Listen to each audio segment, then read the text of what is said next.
Olá, mulheres. Aqui quem fala é Viviane Martinello, do Esposas que Oram. Nós estamos juntas estudando o livro Orações Poderosas para Esposas, da Sharon Jaynes, da editora Thomas Nelson. Hoje nós estamos entrando no áudio 5, Seu Pescoço, as decisões que fazem a sua cabeça girar. Talvez você já tenha visto o filme Casamento Grego, um dos meus favoritos. A personagem principal, Tola, é uma mulher grega solteira de 30 anos que trabalha no restaurante da sua família. Seu pai, Gus, quer que ela se case com um simpático moço grego e que tenha simpáticos filhos gregos. Só que Tola quer mais da vida. Ela consegue trabalho na agência de viagens de sua tia e conhece Ian, um professor de inglês do ensino médio. Ian é um moço simpático, só que não é grego. Quando o pai de Tola descobre que a filha está namorando um rapaz que não é grego, ele exige que os dois terminem o relacionamento. Tola e Ian querem se casar, mas ela sabe que o pai jamais aprovaria tal união. A mãe dela é solidária ao dilema que a filha está passando e concorda em ajudá-la. Mãe, o papai é teimoso. O que ele diz, assim deve ser, diz Tola, aos prantos. O homem é o cabeça da casa. Deixe-me dizer uma coisa para você, Tola, assegurou-lhe sua mãe. O homem é a cabeça, mas a mulher é o pescoço, e ela pode virar a cabeça para onde ele bem entender. Essa cena sempre me provoca boas risadas toda vez que assisto ao filme. Todos nós sabemos que a senhora mãe quis dizer. Só que na vida real, as tentativas de uma mulher manipular o marido não são engraçadas. Que tal uma outra ideia? Em vez de a esposa ser o pescoço que vira a cabeça do marido, manipulando-o dissimuladamente para que tome as decisões que ela quer, que tal, se ela der um passo atrás e deixar que o Deus seja aquele que virará a cabeça do marido? Nós já vimos várias características da cabeça do seu marido: a mente, os olhos, os ouvidos e a boca. E agora chegamos àquela conexão vertical, como a senhora mãe descreveu com tanta propriedade. O pescoço é aquilo que faz a cabeça girar. O mundo de hoje está infestado de opções. Se andar com um carrinho de supermercado pelos corredores, você encontrará muita cultura saturada de opções. Com 48.750 itens em média nas prateleiras de supermercado, dentre os quais 91 tipos de shampoo, 93 variedades de creme dental, 115 produtos de limpeza doméstica, e uma passada rápida no supermercado se torna um evento que exige tomada de decisão. Até mesmo Starbucks, onde vamos para quebrar um pouco a rotina frenética ou nos abastecer até dizer chega, oferece aos seus clientes até 87 mil combinações possíveis de bebida. Além das escolhas sobre o que e quando comprar, a cabeça de um homem pode ficar vidrada pelas escolhas sobre a forma como ele pode levar a sua vida. Ter filhos agora ou esperar? Continuar no emprego atual ou procurar outro? Mudar-se para um local economicamente mais promissor ou permanecer onde está? Comprar ou alugar? Investir ou poupar? Jogar bola com o filho ou fazer mais 2 horas extras no escritório? Interagir com a esposa ou ausentar-se? As opções, apesar de parecerem bastante interessantes num primeiro momento, podem ser a areia movediça que nos engole. Em vez de nos libertar, a pressão absurda do excesso de opções pode, na verdade, nos debilitar.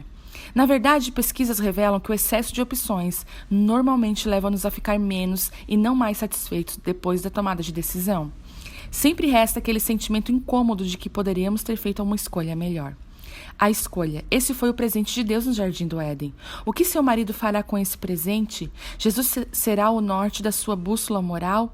Ou será ele levado pelo vento dos avanços cada vez maiores e mais flexíveis da cultura, que hoje toma o que é errado e, pelo voto da maioria, torna isso certo amanhã? Ou será que ele preferirá tornar a honra a Deus a sua mais alta prioridade, ou padrão para a sua vida? Quando orar pelo pescoço do seu marido, você estará orando pelas escolhas que ele faz ao longo do dia, pedindo a Deus que vire a sua cabeça em direção à vida abundante que Jesus veio trazer e se desfaça da vida autocentrada que jamais lhe poderá trazer satisfação. Seus ombros, seus fardos e suas preocupações. Sinto como se eu tivesse o peso do mundo todo sobre os meus ombros, reclama Bob. E nós sabemos exatamente o que ele se refere. Os fardos pesam na alma do homem à medida que ele pensa no futuro e se sente responsável pelo que há de vir.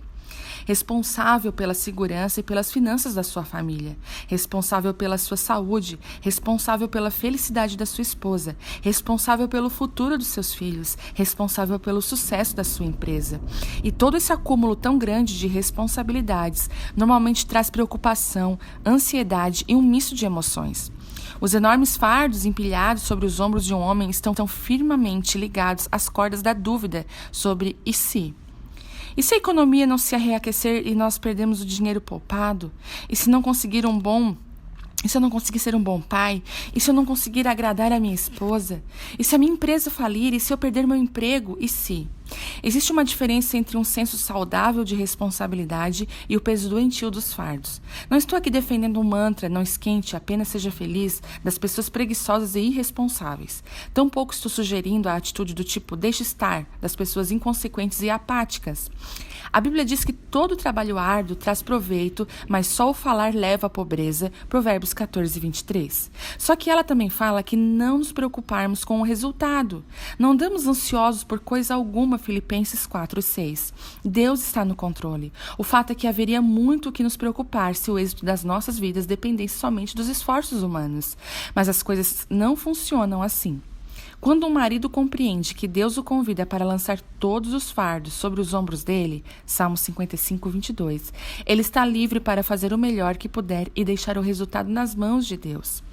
Em tempos passados, os homens carregavam cargas pesadas nos seus ombros.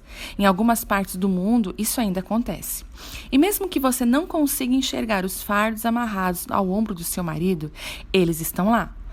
Portanto, esta será a nossa ênfase nesse referencial de oração. Quando orar pelos ombros do seu marido, você estará tirando dele todos os fardos e preocupações e elevando-os àquele lugar que é capaz de carregá-los. O seu coração. Quem ou o que ele ama. Vai subir? Gritei quando o geyser enguichou para o alto, lançando água ao vento. Eu sabia que aquilo era muito brega e que milhares de pessoas já haviam dado aquele mesmo grito bobo antes, mas confesso que não pude me conter. Eu e a minha família tivemos esperado por mais de 1 hora no calor do verão para que o velho jato fiel do Parque Nacional realizasse o seu espetáculo mágico. Bem, no momento, ele esguichou quase 32 mil litros de água fervente a uma altura de mais de 45 metros para o delírio da multidão. O espetáculo durou cerca de 3 minutos e prometia mais uma exibição dali a 76 minutos. Nós ficamos por ali somente para ver se o esguicho voltaria a ocorrer, e ele veio. O aparente infinito suprimento de água subterrânea do planeta, combinado com o calor e a pressão, realiza um lindo espetáculo de esguicho de água que ocorre com precisão e não nos decepciona. Depois de nos certificarmos que tínhamos tirado todas as fotos para a posteridade, entregamos o carro para ver a próxima maravilha natural. A caldeira de enxofre, uma série de lagos que borbulhavam com água que vem de dentro da superfície terrestre. Essas poças podem até ser maravilhas geomertais, mas não vimos nada ali. Muitos turistas para observar toda aquela beleza. O mau cheiro daquele local era horrível e eu tirei algumas fotos e depois saímos dali rapidamente, com as janelas do carro bem fechadas.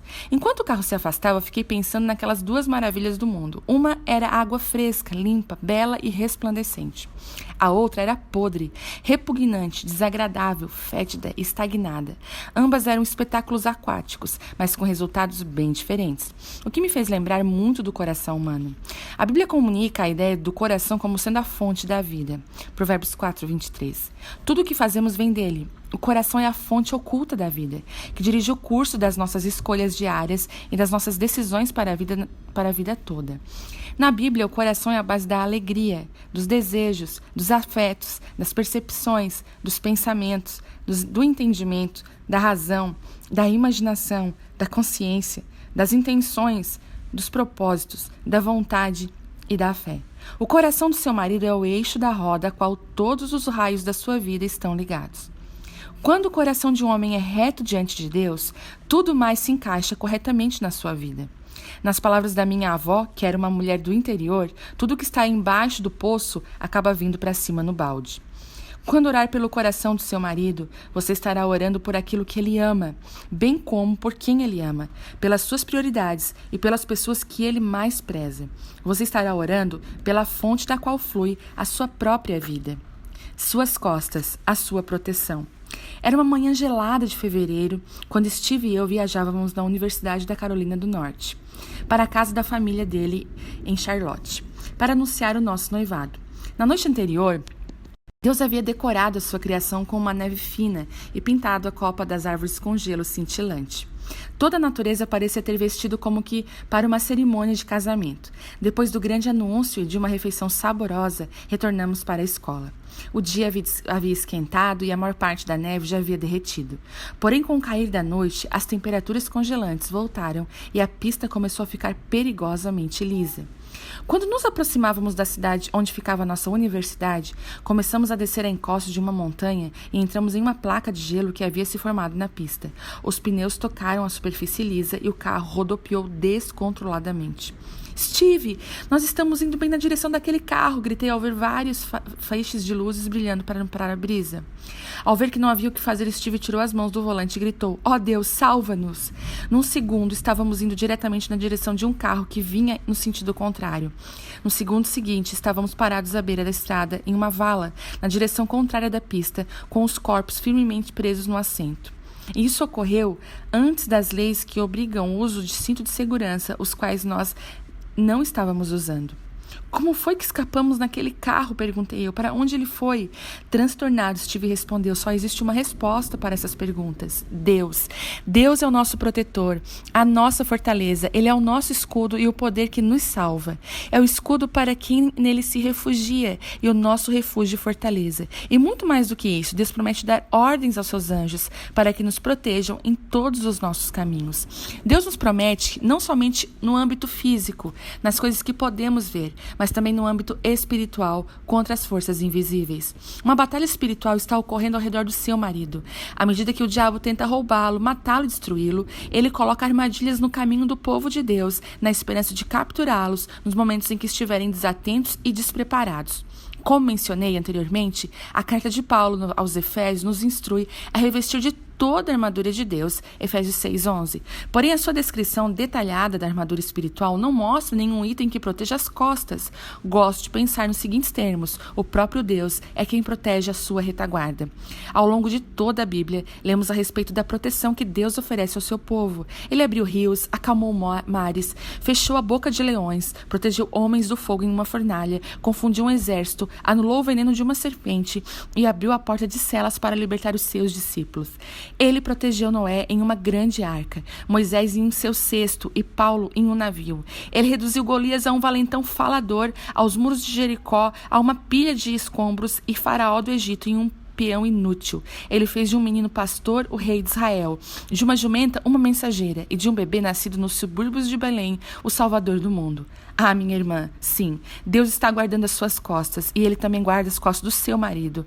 Quando orar por costas do seu marido, você estará orando pela proteção dele nos âmbitos físico e espiritual, com a garantia de que nenhuma arma forjada contra você prevalecerá. Isaías 54:17. Amém.